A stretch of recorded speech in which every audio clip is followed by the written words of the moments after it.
Mark, chapter 8. In those days, the multitude being very great, and having nothing to eat, Jesus called his disciples unto him, and saith unto them, I have compassion on the multitude, because they have now been with me 3 days, and have nothing to eat. And if I send them away fasting to their own houses, they will faint by the way, for divers of them came from afar.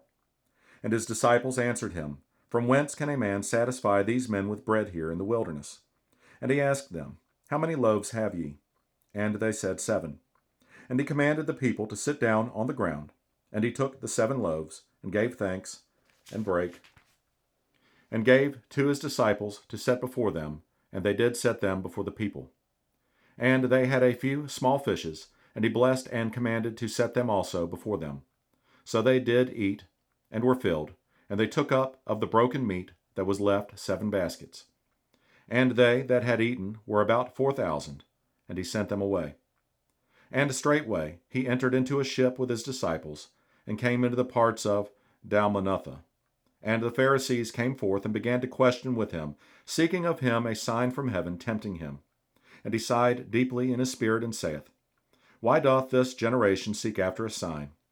Verily I say unto you, there shall no sign be given unto this generation. And he left them, and entering into the ship again, departed to the other side.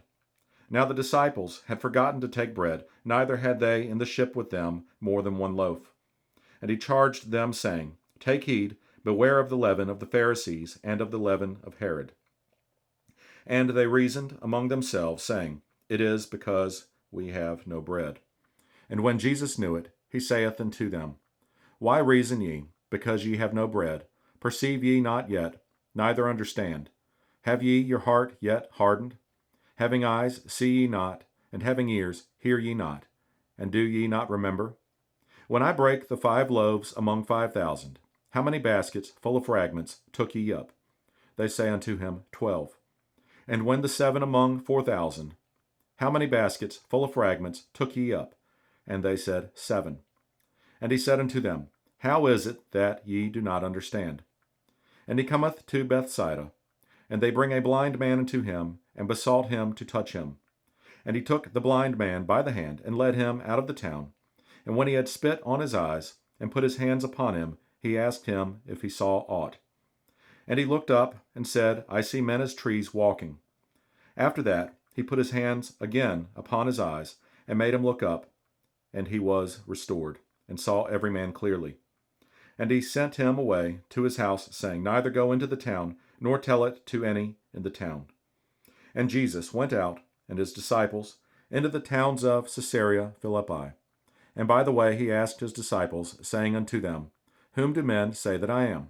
And they answered, John the Baptist, but some say Elias, and others one of the prophets. And he saith unto them, But whom say ye that I am? And Peter answereth and saith unto him, Thou art the Christ. And he charged them that they should tell no man of him. And he began to teach them that the Son of Man must suffer many things, and be rejected of the elders, and of the chief priests and scribes, and be killed, and after 3 days rise again. And he spake that saying openly. And Peter took him and began to rebuke him. But when he had turned about and looked on his disciples, he rebuked Peter, saying, Get thee behind me, Satan, for thou savorest not the things that be of God, but the things that be of men. And when he had called the people unto him, with his disciples also, he said unto them, Whosoever will come after me, let him deny himself, and take up his cross, and follow me. For whosoever will save his life shall lose it, but whosoever shall lose his life for my sake and the gospel's, the same shall save it. For what shall it profit a man, if he shall gain the whole world, and lose his own soul? Or what shall a man give in exchange for his soul?